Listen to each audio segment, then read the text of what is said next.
Muchísimas gracias. Estoy encantado de estar en Colombia y es un honor poder ser parte de la celebración de los 10 años del IETS. El tema de mi conferencia es la evaluación de la efectividad, que es la base de muchas de las cosas que los que estáis en esta sala hacéis todos los días. Eh, y el tema dentro del tema es cómo usar datos observacionales. Hay una tensión entre el uso de ensayos clínicos y uso de estudios observacionales para la evaluación de la efectividad y de la seguridad. Y voy a usar un caso práctico que es relativamente simple, pero que tiene muchos de los elementos que hacen falta para tener este tipo de conversación, que son las vacunas de COVID. Entonces, podemos empezar diciendo qué es la inferencia causal. Bueno, es el conjunto de actividades que hacemos para ver qué funciona y qué no funciona, qué causa daño y qué no causa daño. Y, lógicamente, hay mucho que decir sobre cómo se define qué funciona o qué causa daño. Hemos oído mucho sobre eso en la charla previa. Ese no va a ser el tema de lo que yo voy a discutir aquí. Vamos a suponer que se sabe cuáles son los desenlaces, cuáles son las outcomes en las que estamos que queremos usar, porque hemos tenido ya la conversación con todos los tomadores de decisión. Y ahora tenemos que decidir entre si es mejor hacer A o hacer B. Y esa es la función que el IETS hace también. Esto es la base de cualquier otra evaluación que siga desde el punto de vista de los costes o de cualquier otro punto de vista. Entonces, ¿cómo se hacen estas inferencias causales? Hay una respuesta estándar en ciencia, que es hacer un experimento aleatorizado, que cuando se hace dentro de un ámbito clínico se refiere nos referimos a él como un ensayo clínico. Y esto quiere decir que para cualquier pregunta causal, en principio, existe un ensayo clínico que se puede hacer que responde esa pregunta. Es posible que se pueda hacer, es posible que no se pueda hacer, pero existe ese ensayo clínico que, si pudiéramos hacerlo, va a responder a esa pregunta. Y esto es algo que se ha interpretado como que la única forma de estimar un efecto causal es que se haga un ensayo clínico. Eso es algo que no se sigue. El hecho de que siempre se pueda definir una pregunta causal usando un ensayo clínico no quiere decir que solo usando ensayos clínicos se puedan responder las preguntas causales. Y esto es especialmente importante para las agencias de evaluación.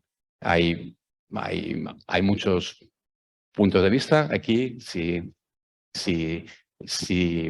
veis lo que está haciendo IQWiC, solo hacen ensayos clínicos, solo en el último año o dos están empezando a considerar estudios observacionales. Si veis lo que hace NICE, son mucho más, están dando muchas más oportunidades a los estudios observacionales, y lo mismo Aquas en Cataluña y otras. Entonces, yo quiero usar el ejemplo de vacunas para cómo se pueden usar datos observacionales aquí. Porque no vamos a tener ensayos clínicos siempre. Eso no hace falta que lo diga aquí. Va a haber veces en que los ensayos clínicos son muy caros y no se pueden hacer, otras veces no son éticos, otras veces no son prácticos. Estábamos antes escuchando el ejemplo de todos los cientos de posibles combinaciones de quimioterapias que existen, no se pueden hacer ensayos clínicos para todas ellas. Y aunque se puedan hacer los ensayos clínicos, va a haber muchos casos en que no vamos a tener los resultados a tiempo para aconsejar la toma de decisiones. Es decir, si hoy decimos vamos a hacer un ensayo clínico para ver si ya tiene un efecto causal sobre X, ese ensayo clínico desde hoy hasta que estén los resultados van a pasar meses o años y en ese periodo hay que tomar una decisión también. Entonces, usamos datos observacionales. Usamos datos observacionales porque no hay otra forma. Es lo único que se puede hacer cuando aún no tenemos ensayos clínicos y la decisión se tiene que tomar. El ejemplo que quiero discutir es el de las vacunas de COVID. Entonces, damos un paso atrás primero y vemos lo que pasó con las vacunas de COVID. En enero de 2020 se secuencia el SARS-CoV-2. En junio tenemos los primeros ensayos clínicos fase 1 y fase 2 de vacunas de COVID. En noviembre tenemos los resultados de los primeros estudios de fase 3. En diciembre se aprueban las vacunas y se empiezan a distribuir a la población en varios países. Esto es un hito histórico, algo que no había pasado nunca.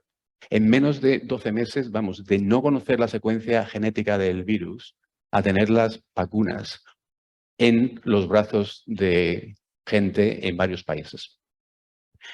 Algo que no había pasado antes nunca, un gran éxito de la industria farmacéutica con el apoyo de los gobiernos de varios países. Y bien, estamos en diciembre de 2020, tenemos las vacunas, ¿ahora qué? Porque hay muchas decisiones que tomar para las que no tenemos información de ensayos clínicos. Y ese es el punto clave. Ese es el punto clave en que tenemos ensayos clínicos de fase 3 que dan un poco de información sobre ciertas cosas que son útiles y que de hecho sirven para poner en marcha el plan de vacunación a nivel mundial. Hay muchas otras preguntas que nos estamos haciendo para las que no hay respuesta.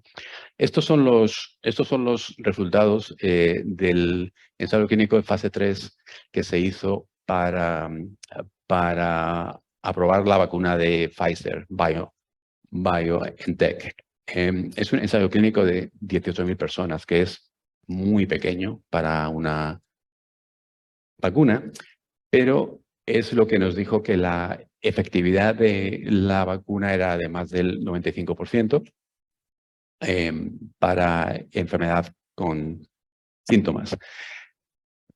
Este ensayo clínico no nos decía mucho sobre cuál era la efectividad de la vacuna para enfermedad más seria. Es una efectividad en torno al 89%, pero con unos intervalos con un intervalo de confianza que va desde el 20% hasta el 100%. Luego, el ensayo clínico no nos estaba dando una información muy precisa sobre cuál era la efectividad sobre los desenlaces más graves o sobre la muerte por COVID.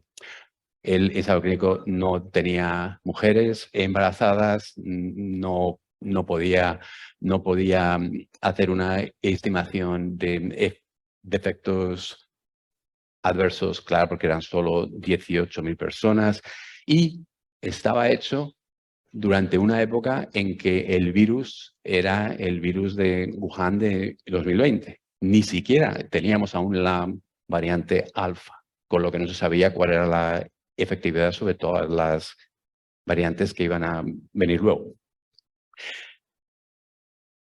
Y no podíamos contestar todas estas preguntas usando ensayos clínicos nuevos, porque no podíamos hacer ensayos clínicos en cientos de miles de personas o en millones de personas para poder establecer efectividad para los desenlaces más graves y por tanto menos frecuentes, o para mirar el riesgo-beneficio en distintos grupos de pacientes. No teníamos tampoco una idea clara de cuánto duraba la efectividad, porque este ensayo clínico tenía una duración de unos pocos meses solo. Por lo tanto, no sabíamos si se tenían que usar boosters. Y el virus continuaba cambiando, venían nuevas formas del virus, alfa, beta, delta, y no teníamos ensayos clínicos para cada una de esas. Pero mientras tanto, durante todo el periodo 2021 y lo que va de 2022, todos los gobiernos del mundo han tenido que tomar decisiones sobre cómo se iban a usar estas vacunas. Y todas esas decisiones han estado basadas en estudios observacionales. Hay otra parte que es muy importante aquí también, y es que cuando llega diciembre de 2020 tenemos varias vacunas aprobadas para uso de emergencia, pero no sabemos cuál es mejor. Tenemos varias vacunas y nos estamos gastando miles de millones de dólares y de euros, pero no sabemos cuál es mejor. Y no hay ensayos clínicos. No se han hecho ensayos clínicos que comparen la efectividad entre las distintas vacunas, lo que ya no es tan impresionante por parte de la industria farmacéutica, aunque es cierto que nadie tiene los incentivos, porque ¿para qué voy a hacer un ensayo clínico en que comparo mi vacuna con otra cuando corro el riesgo de que mi vacuna salga peor, ¿no? Este es un problema muy serio que tienen unos países más que otros, pero en países como en Estados Unidos, en los que no existe una agencia como IETS tan fuerte que valga para todo el país, en cuanto se aprueba una vacuna o un fármaco nuevo, no existe el incentivo real para hacer estudios de efectividad comparada. Luego, aquí estamos en diciembre de 2020, muchísimas preguntas y no tenemos ensayos clínicos para responder todas esas preguntas. Quizás estamos usando las vacunas que no se deberían usar, quizás estamos causando daño, quizás estamos tirando dinero. Y, como decía antes, no tenemos ensayos clínicos para todo esto. Entonces, usamos datos observacionales. Y aquí hacen falta datos de alta calidad, tanto sobre las vacunas, sobre los desenlaces y también sobre los factores de confusión que hacen que ciertas personas se vacunen y otras no. Durante este tiempo, varios países tenían un sistema de recogida de datos que permitía usar esos datos observacionales para la evaluación de las vacunas. Y la idea es usar los datos observacionales para hacer una emulación explícita del ensayo clínico que querríamos tener, pero que no tenemos. Y esa es la idea clave. Aunque nuestros estudios observacionales no es lo primero que querríamos tener. Si pudiéramos tener un ensayo clínico, esa sería nuestra preferencia. Pero puesto que no podemos tener un ensayo clínico, tenemos que usar datos observacionales. Y la forma en que usamos esos datos es pensando en cuál es el ensayo clínico hipotético que nos gustaría tener. Porque ese es el objetivo, esa es la diana de nuestra inferencia causal. Y a ese ensayo clínico objetivo, diana, que ese es el ensayo clínico que vamos a intentar, usando los datos observacionales, vamos a intentar hacer una emulación del ensayo diana. El ensayo diana es un concepto que es básico en inferencia causal, porque no solo usamos los datos observacionales para hacer una emulación del ensayo diana, hay un paso más. Si no podemos describir cuál es el ensayo diana, no tenemos una pregunta causal válida. O sea, si alguien dice, quiero estimar el efecto de A sobre B, dice, muy bien, ¿cuál sería tu ensayo diana? Y si esa persona no sabe describir el ensayo diana, esa pregunta no está bien desde un punto de vista causal.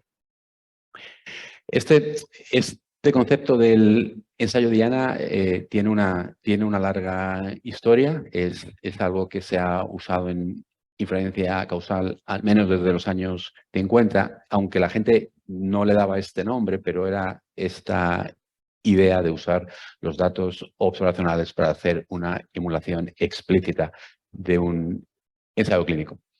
Pero hasta mediados de los años 80 es una idea que no es muy útil porque solo se había aplicado a preguntas causales muy simples, como ¿te doy el tratamiento o no te lo doy?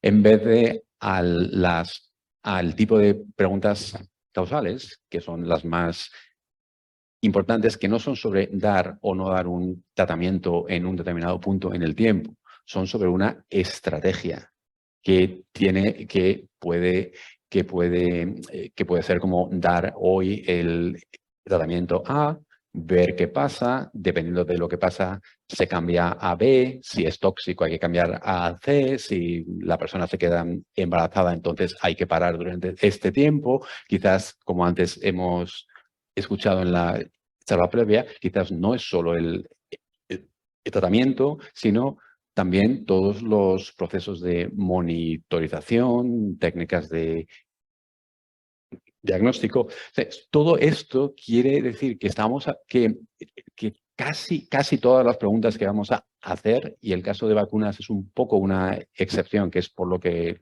lo voy a presentar aquí, porque es más simple, pero casi todas las otras preguntas van a tener un componente de una estrategia sostenida en el tiempo. Y esa parte es la que Jamie Robbins en 1986 esa es la parte para la que él hizo una nueva teoría causal, que es la que hoy usamos todos. Entonces, cuando uno piensa en el ensayo Diana como el concepto básico en inferencia causal a partir de datos observacionales, vemos que la inferencia causal es un proceso muy simple porque tiene solo dos partes. Uno, tenemos que hacer una pregunta causal, y dos, tenemos que responderla.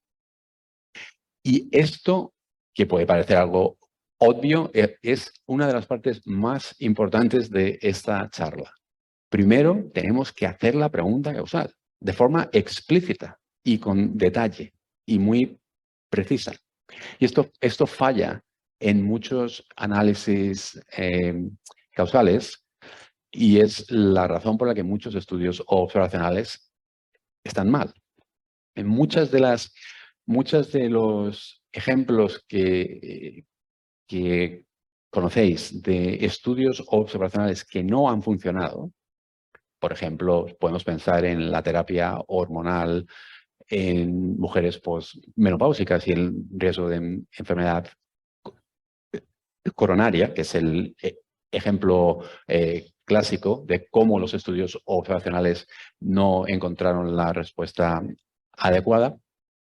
En ese ejemplo, no fue porque los estudios observacionales no tuvieran los datos adecuados, es porque no se hizo la pregunta bien nunca. Cuando usas esos mismos datos, pero haciendo la pregunta bien, en forma de cuál es el ensayo Diana, los estudios observacionales encuentran exactamente la misma respuesta que el ensayo clínico encontró luego. Y hay muchos ejemplos en que eso pasa así. Pasa también para VIH, pasa en que los estudios observacionales han encontrado la respuesta causal antes de que se hicieran los ensayos clínicos, pasa en muchos estudios de cáncer.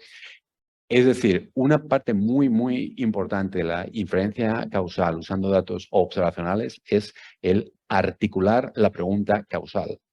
Y la forma en que se articula la pregunta causal, una forma muy simple es, hay que diseñar el ensayo Diana. Es decir, el primer paso de la inferencia causal a partir de datos observacionales es diseñar un ensayo clínico. Es un ensayo clínico que no vamos a hacer en la práctica, pero cuando está claro lo que queremos hacer, podemos usar los datos observacionales para hacer una emulación explícita del ensayo clínico, del ensayo Diana.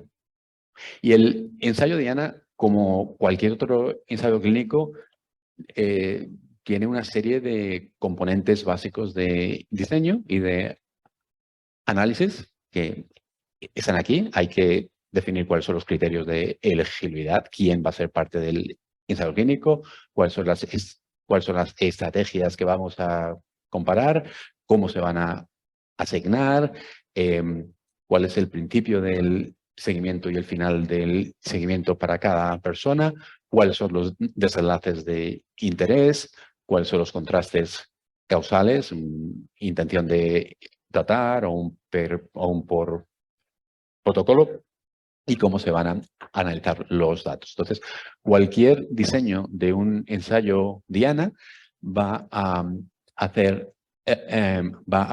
definir todos estos componentes de manera explícita y después vamos a usar los datos observacionales para emular cada uno de esos componentes de forma explícita. Y unos son más fáciles de emular que los otros. Volvemos a vacunas, usando datos de varios países, hicimos análisis de datos observacionales que hacen una emulación explícita del ensayo Diana. El primer estudio que se hizo para evaluar la efectividad de las vacunas de COVID en el mundo real fue usando datos de Israel, y para la vacuna de Pfizer, esto fue usando datos de historias clínicas electrónicas con nuestros colegas en la mayor organización israelí de servicios de salud. Y lo que hicimos aquí, lo que se hizo antes de evaluar los datos es hacer un diseño del ensayo clínico. Y aunque no voy a ir sobre cada uno de los detalles aquí, pero tuvimos que decir, este es el ensayo Diana que vamos a intentar emular con los datos. Y después, cuando se hizo el estudio, y esta es la curva más importante del estudio, vimos que la curva roja es la incidencia acumulada de COVID en los no vacunados, la curva azul es la incidencia acumulada de COVID en los vacunados, y vimos que tal y como los ensayos clínicos de fase 3 habían encontrado, existía una efectividad muy alta. De hecho, en vez de 18.000 personas, aquí estábamos usando más de 500.000, y encontramos que la efectividad para infección documentada era del 92%, pero para hospitalización o para COVID grave estaba entre el 90% o así, pero veis que con unos intervalos de confianza mucho más estrechos. También pudimos hacer análisis de efectividad en distintos grupos de pacientes basados en sus comorbilidades. Pudimos hacer otro estudio solo en mujeres embarazadas y en este estudio también encontró efectividad más o menos al mismo nivel. Pero aquí solo en este grupo teníamos más de 10.000 personas y, bueno, pues entre el 90 y el 97% de efectividad para distintas cosas. El paso lógico que sigue es mirar a la seguridad.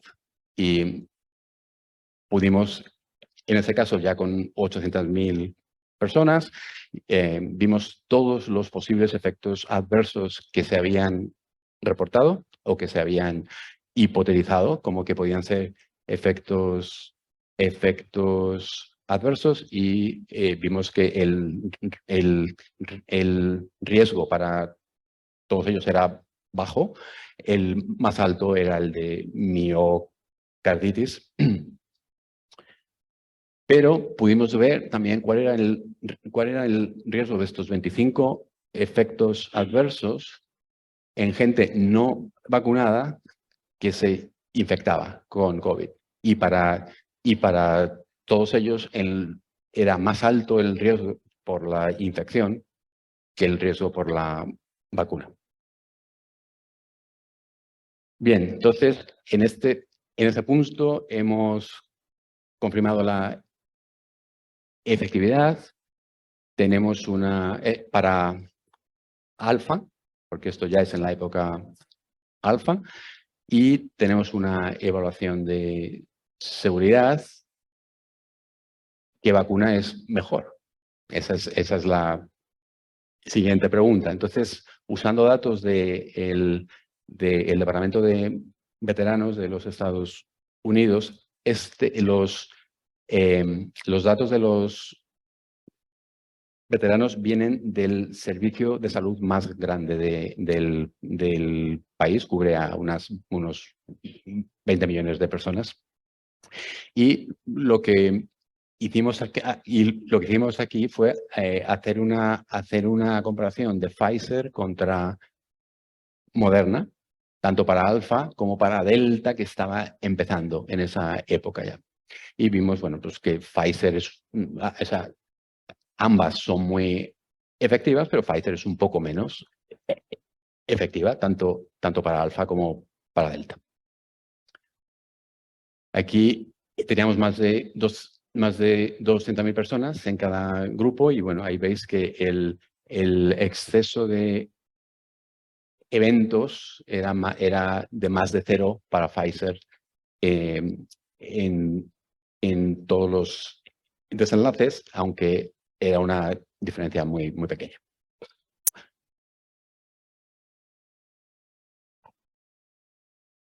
A esto le sigue el estudio de la seguridad comparada y aquí lo que vimos también es que era un riesgo bajo. Aquí ya estábamos mirando a un periodo de 38 semanas. En los estudios previos eran 2 meses, 3 quizás, y lo que vimos pues, eran riesgos muy bajos para ambas vacunas, pero más bajos, pero más altos para Pfizer que para Moderna también. De hecho, aquí encontramos que existía un riesgo aumentado de ictus y de otros desenlaces para Pfizer. Pero esto es bastante probable que no sea tanto un problema de seguridad como un problema de efectividad, porque Pfizer tiene una efectividad un poquito menor. Eso quiere decir que más gente se infecta y por lo tanto tiene ictus y otras complicaciones tromboembólicas de COVID. Bien, y estas son las vacunas mRNA, pero ¿cómo hacemos la comparación con otras vacunas? Aquí hay que buscar países en los que se hayan usado otras vacunas. En este caso lo hicimos con nuestros colegas de Open Safely en Reino Unido y hicimos la comparación de Pfizer contra AstraZeneca. AstraZeneca es peor que Pfizer. También pudimos estudiar cómo cambia la efectividad a lo largo del tiempo. A lo largo del tiempo, tanto para una como para otra, vimos que la efectividad baja, bastante rápidamente durante el tiempo, algo que no se podía mirar en ensayos clínicos tampoco. Boosters. Ahora estamos en el verano de 2021. Acaba de llegar Delta. En países con tasas de vacunación alta como en Israel, en esa época se vuelven a llenar los hospitales por Delta y nadie sabe si hay que dar una tercera dosis o no hay que dar una tercera dosis. En ese punto se lanza un ensayo clínico, pero hay que tomar la decisión ya. Usando datos, en este caso fueron de Israel, hicimos una evaluación de las terceras dosis en todos los grupos de edad, porque en ese punto se pensaba que solo los de más de 65 años tenían que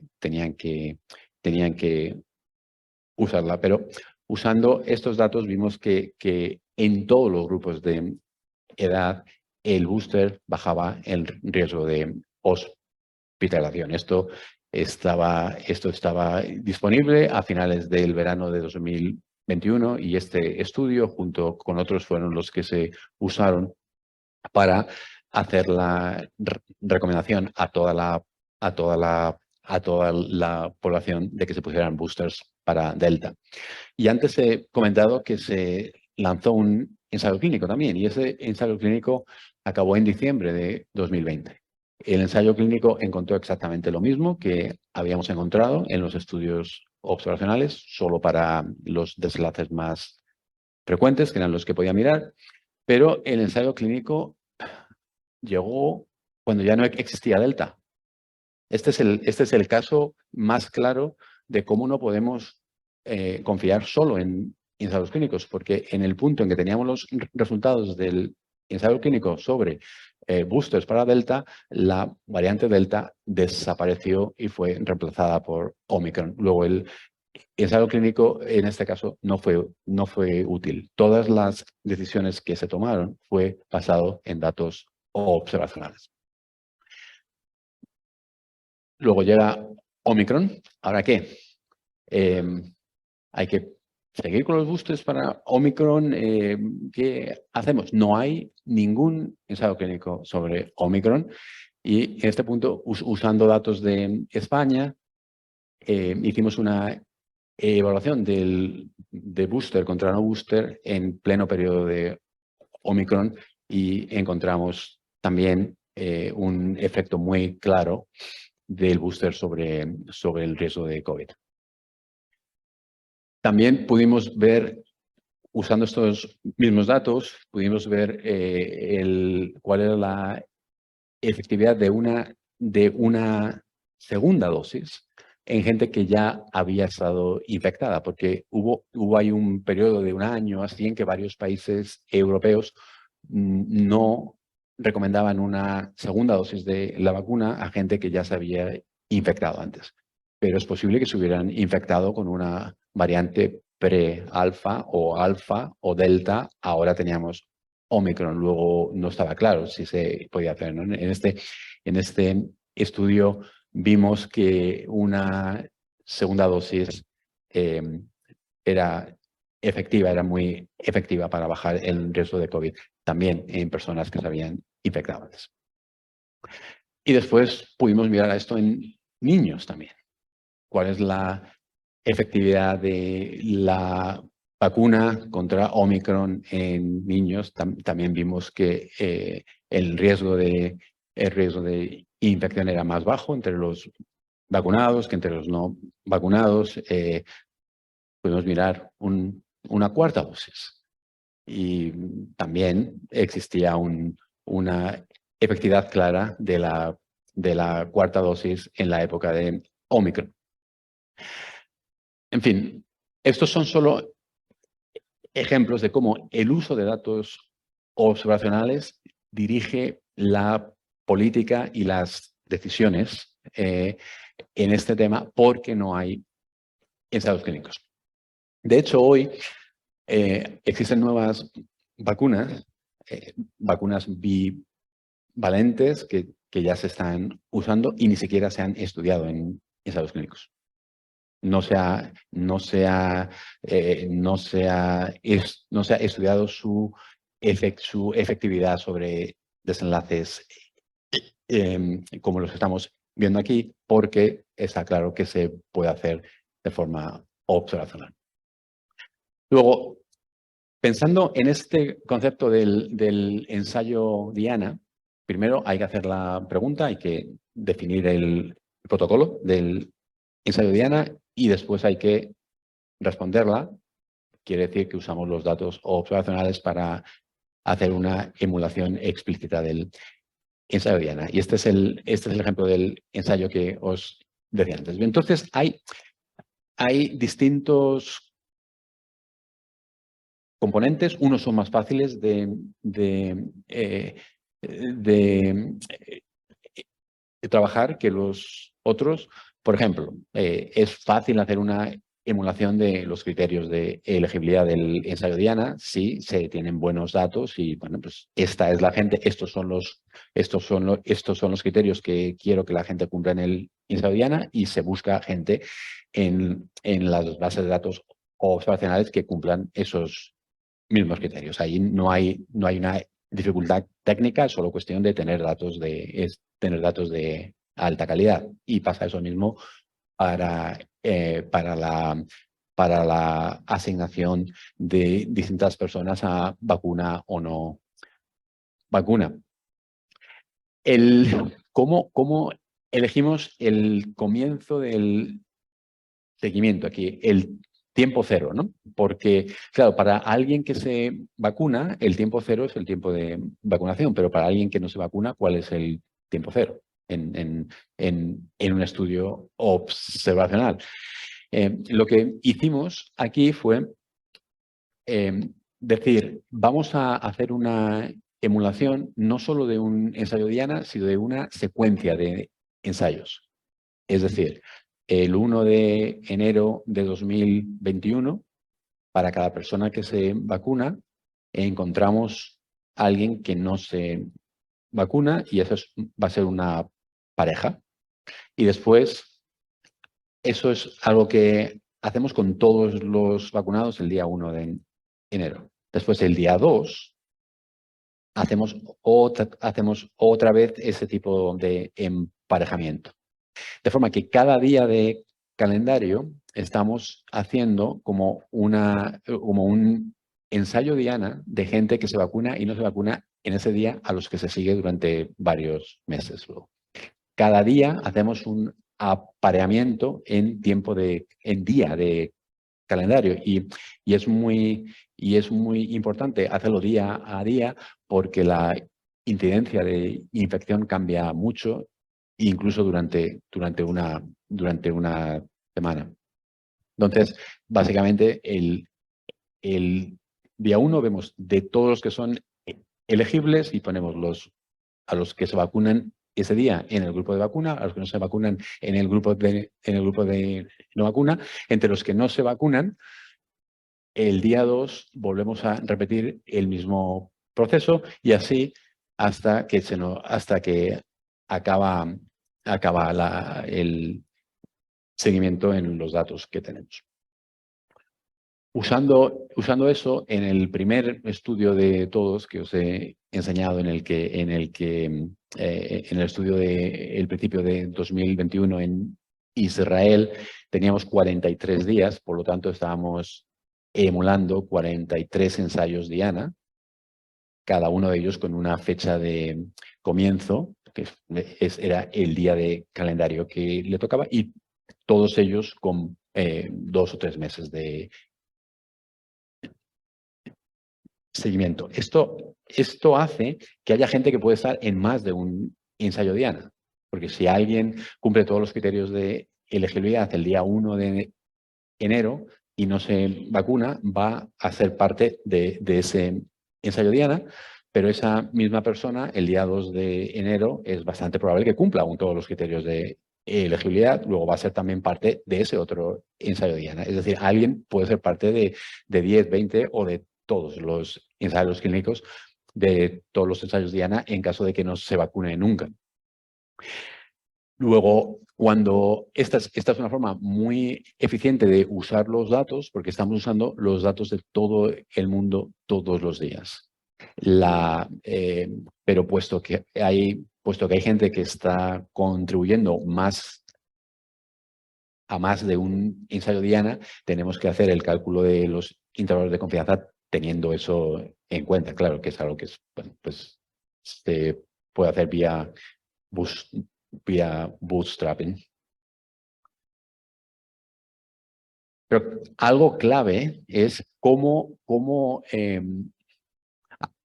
siempre hay una pregunta muy importante cuando uno usa datos observacionales para inferencia causal, que es cómo sabemos que los resultados son correctos, porque no hay aleatorización. Estamos haciendo lo mejor que podemos para que nuestro estudio observacional sea como un ensayo clínico y no cometa los errores que son muy comunes en muchos estudios observacionales, que tienen que ver sobre todo con cómo se asigna el tiempo cero, que es lo que causa la mayoría de los sesgos que vemos en estudios observacionales, pero nos queda otra posibilidad de sesgos, que es el hecho de que los vacunados y los no vacunados sean gente distinta, que no se puede comparar. Es gente que tiene un riesgo distinto. Alguien que decide ponerse la vacuna puede ser alguien que también usa la mascarilla más, puede ser alguien que no va a restaurantes porque no se quiere infectar. Y cuando hacemos una comparación de vacunados con no vacunados, todo esto que os he enseñado aquí, una reacción muy lógica, es decir, ¿cómo sé que eso que me estás mostrando como la efectividad es la efectividad de la vacuna y no es simplemente una muestra de que los vacunados son distintos y tienen un riesgo distinto de infección? Esa es una pregunta clave en cualquier estudio observacional para inferencia causal. Y es una pregunta que tenemos que hacer siempre y de forma muy, muy dura, porque no hay aleatorización. En este caso, ¿por qué estoy diciendo aquí y estoy mostrando una cierta confianza de que nuestros estimadores de efectividad eran correctos? Bueno, porque estamos ajustando por muchos factores de confusión y los datos con los que hemos estado trabajando son datos muy ricos, son datos de alta calidad, donde se pueden ajustar muchas de esas diferencias entre los vacunados y los no vacunados. Pero no podemos garantizar que estamos ajustando por todo, ¿no? Porque, lógicamente, si uno supiera cuáles son todos los factores de confusión, no habría ninguna diferencia entre un ensayo aleatorizado y entre un estudio observacional, porque en el estudio observacional podríamos ajustar por todo y ya está. Pero el tema es que no se sabe cuáles son los factores de confusión. Ese es el problema fundamental de la inferencia causal a partir de datos observacionales. Entonces, los retos son, uno, tenemos que identificar los factores de confusión. Dos, tenemos que ajustar por ellos. Esa es la parte más fácil. Y después tenemos que ver si el ajuste ha tenido éxito o no. ¿Cómo identificamos los factores de confusión? Bueno, pues tenemos que conocer muy bien el proceso por el cual la gente accede a la vacuna y decide tomar la vacuna. Luego, esto es un tema que necesita conocimiento experto sobre cómo se está usando la vacuna, quién tiene acceso a ella, quién decide ir al médico y pedir la vacuna. Un ejemplo es, por ejemplo, la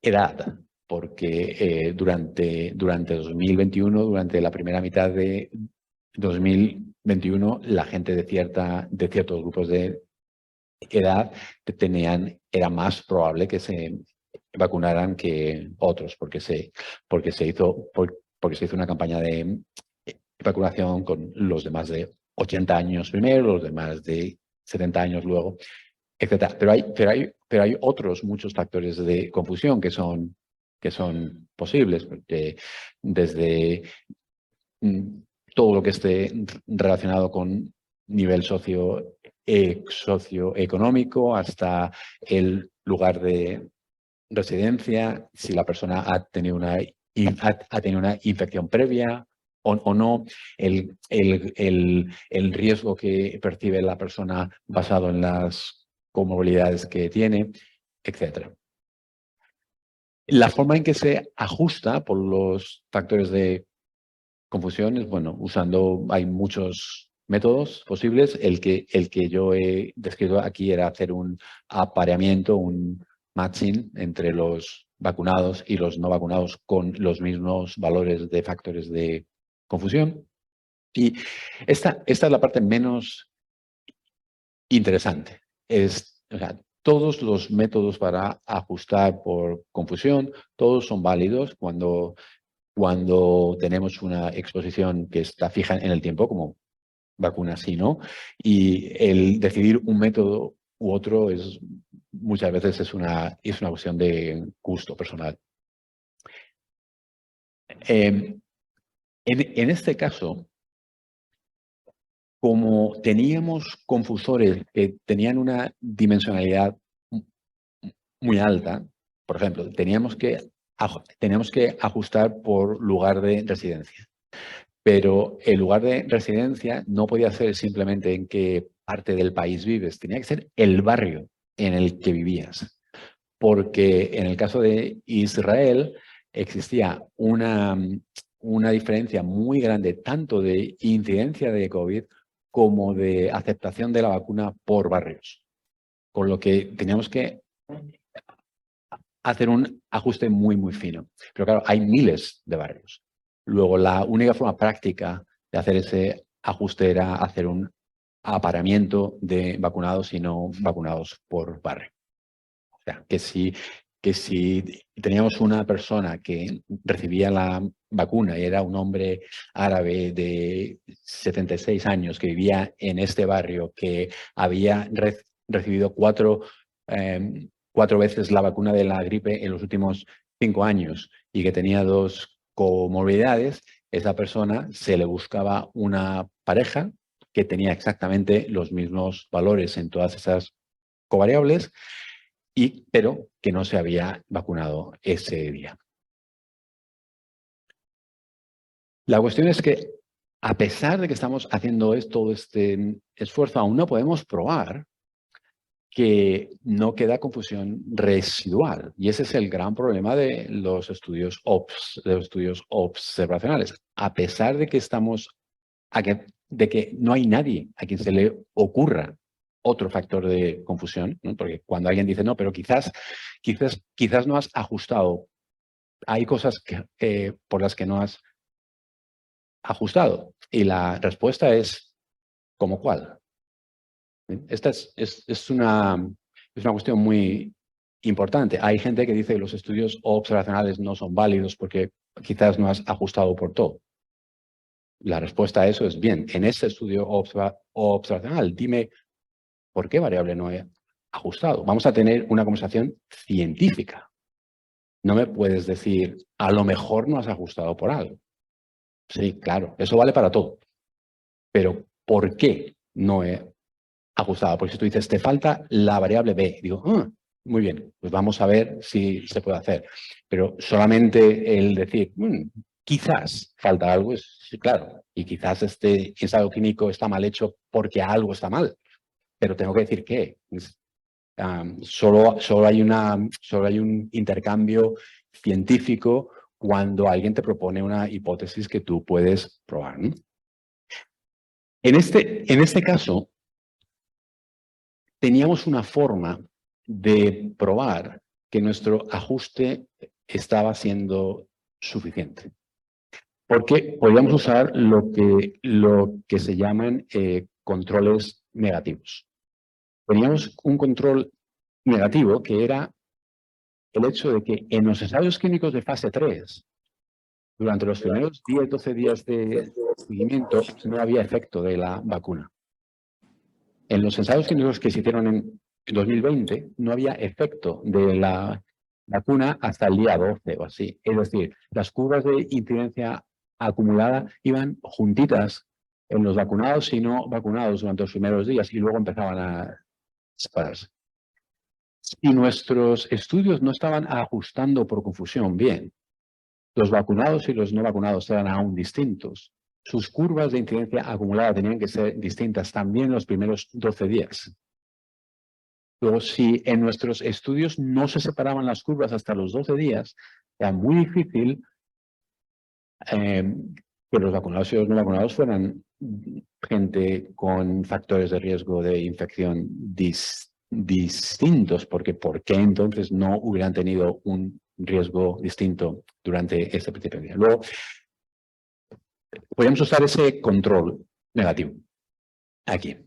Y, de hecho, este es el mismo estudio. Estos son las curvas de incidencia en los primeros 20 días, cuando solo ajustamos por edad.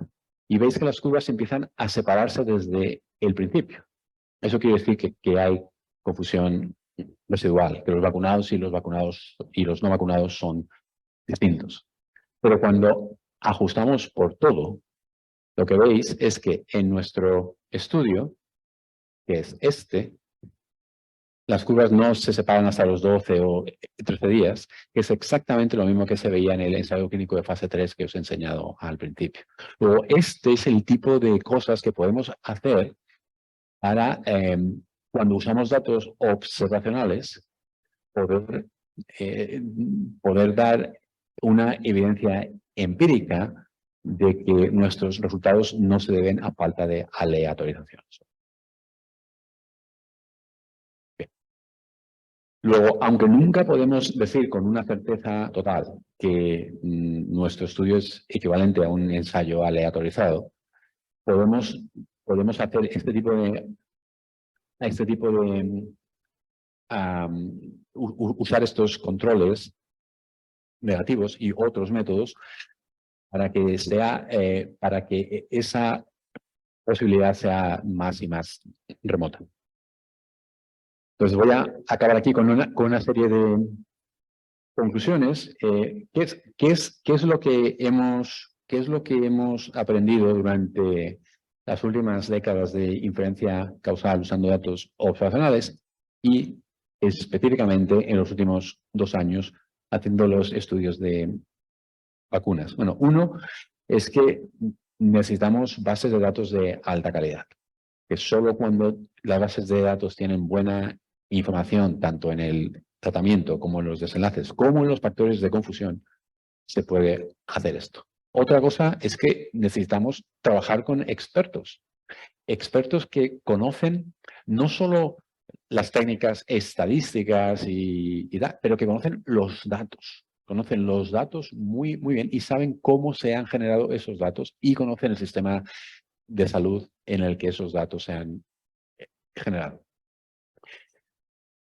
Otra cosa es que hay que empezar a dejar de pensar en esta lucha entre ensayos clínicos contra estudios observacionales, porque no es útil. Es es mucho mejor pensar en cómo los ensayos clínicos y los estudios observacionales se pueden complementar. En este caso, primero hubo ensayos clínicos de fase 3, que fueron muy útiles, y después hubo estudios observacionales, que fueron muy útiles también. Pero los estudios observacionales solo se pueden hacer porque antes hubo un ensayo clínico. De hecho, podemos usar los resultados del ensayo clínico como controles negativos para poder defender que los estudios observacionales están estimando la efectividad bien. Es decir, estamos usando los estudios observacionales para poder responder preguntas que los ensayos clínicos no podían responder, pero estamos usando los resultados de los ensayos clínicos para fortalecer la inferencia causal de los estudios observacionales. Y así es como debería ser. No se trata de hacer una cosa o la otra, porque es imposible basar todas las decisiones en ensayos clínicos solamente. Ojalá, pero no es posible. Luego, usamos lo mejor de los dos mundos y esa es la conclusión más importante aquí, que esta competición entre ensayos clínicos y estudios observacionales no es útil para nadie. Es mucho mejor pensar en cómo podemos usar ambos. Así que básicamente esto es todo lo que quería decir, puesto que no podemos tener ensayos clínicos para responder todas las preguntas. Tenemos que pensar en buenas formas de usar los datos observacionales. Esto es algo que uno puede hacer buena medicina basada en la evidencia usando datos observacionales también, cuando se usan bien. Y la rigidez mental que hemos visto en mucha gente durante las últimas décadas, que solo si hay ensayos clínicos lo que está pasando, no es útil porque las decisiones se tienen que tomar todos los días, haya o no haya ensayos clínicos. Entonces, en el peor de los casos, podemos usar los estudios observacionales para asesorar la toma de decisiones hasta que haya ensayos clínicos, y mientras tanto se pueden ir haciendo los ensayos clínicos, pero no podemos tirar a la basura mucha evidencia que se puede obtener de datos observacionales. Así que yo creo que esta idea de usar datos observacionales para inferencia causal, yo siempre he pensado que no debería ser una idea muy controvertida, y los últimos 2 años han probado que no lo es, porque hemos estado usando datos observacionales para tomar decisiones sobre los programas de vacunación, y es lógico porque no hay otra forma. Así que muchísimas gracias y estaré encantado de tener preguntas.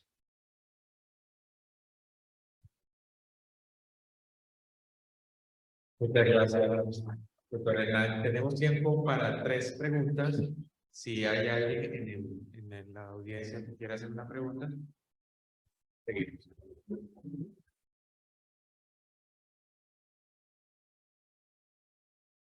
Doctor Hernán, muchas gracias por tan buena conferencia. Yo tengo una pregunta sobre la selección de variables de confusión. Cuando uno llega al set mínimo, siempre existe la posibilidad que uno escoja el set mínimo a línea de base, pero ese set mínimo puede cambiar. ¿Usted qué opina? ¿Cuál es la mejor forma? ¿Usar siempre la línea de base, o si el set ha cambiado, a hacer una nueva recomputación de los factores para hacer la ponderación con el set mínimo al día siguiente? Es decir, el set mínimo al día del 1 de enero puede ser diferente al set mínimo del día 40 para ese mismo paciente. Entonces, la potencialidad de crear un grupo o el factor de ponderación que uno obtiene por ahí puede cambiar. ¿Cuál recomienda usted? ¿Mantenerse todos con el set que medía el primer día, o adaptarlo a la progresión y al nuevo set, o a los cambios que había en el set para hacer los nuevos factores de ponderación? Depende de qué pregunta causal estemos haciendo. Cuando estamos haciendo una pregunta causal sobre una intervención en un punto en el tiempo, los únicos factores de confusión que son relevantes son los que existían en el momento en que se toma la decisión. O sea, cuando un médico o un paciente decide que hoy van a comenzar el tratamiento y solo queremos estimar el efecto de inicio de tratamiento, solo los factores de confusión hasta ese punto son... o sea, no hace falta usar nada que ocurre después de ese tiempo. Cuando estamos intentando hacer una pregunta causal sobre una estrategia que se sostiene durante varios meses, años, en ese caso sí, en ese caso hay muchas decisiones que se van a tomar en el mundo real en distintos puntos, no solo en el comienzo de la estrategia, sino en cada uno de los puntos, y entonces hay que tener los factores de confusión en cada uno de esos puntos. Entonces, y ahí es donde hay que usar métodos de ajuste que son un poco más sofisticados que los que he descrito aquí.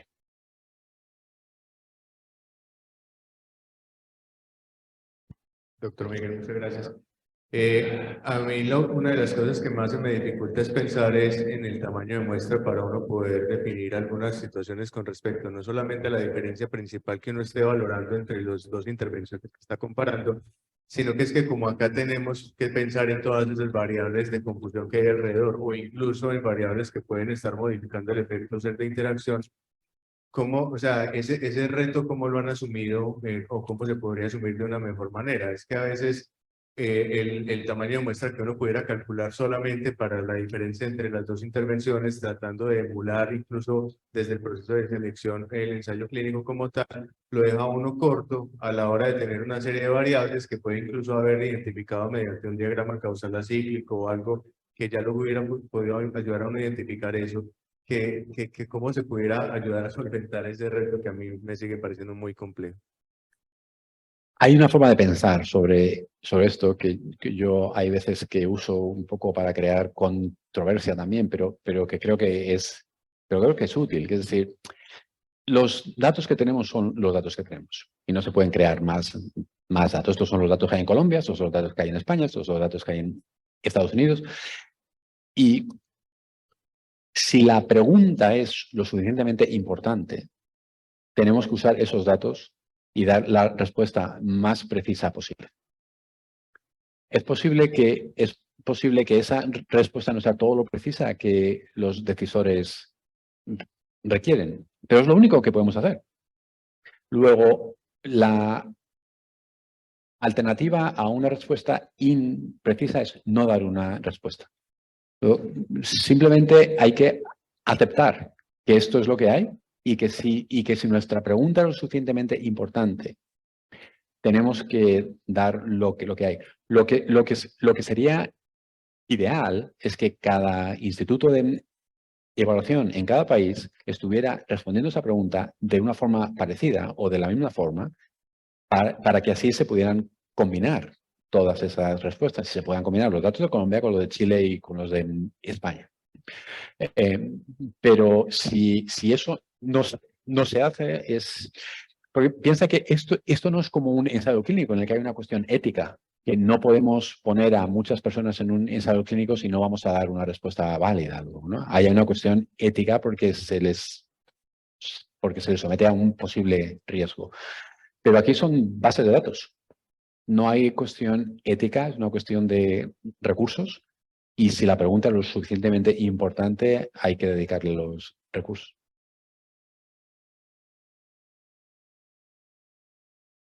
Sí, muy buena charla, Miguel.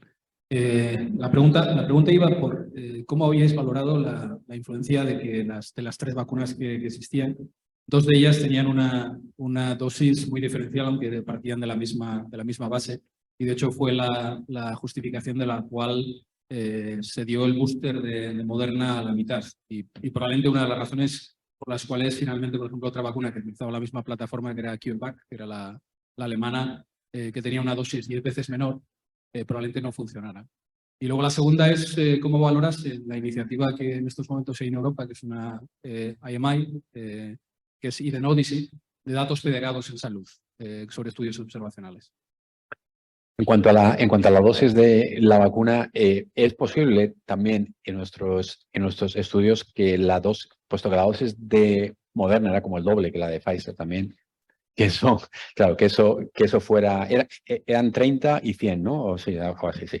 Que eso fuera parte. Lo que nos chocó un poco ver es que a pesar de que era una dosis mucho más alta, pero sin embargo en cuestiones de efectos adversos no era peor que Pfizer, de hecho tenía menos. O sea que hay algo más ahí que no es solo dosis, pero no sé qué es. Y sobre la iniciativa europea, creo que es fantástico. Creo que, como siempre, se podría, o sea, yo tengo muchas ideas sobre cómo se podría hacer de otra forma también, pero el hecho de que se esté haciendo creo que creo que es algo muy bueno.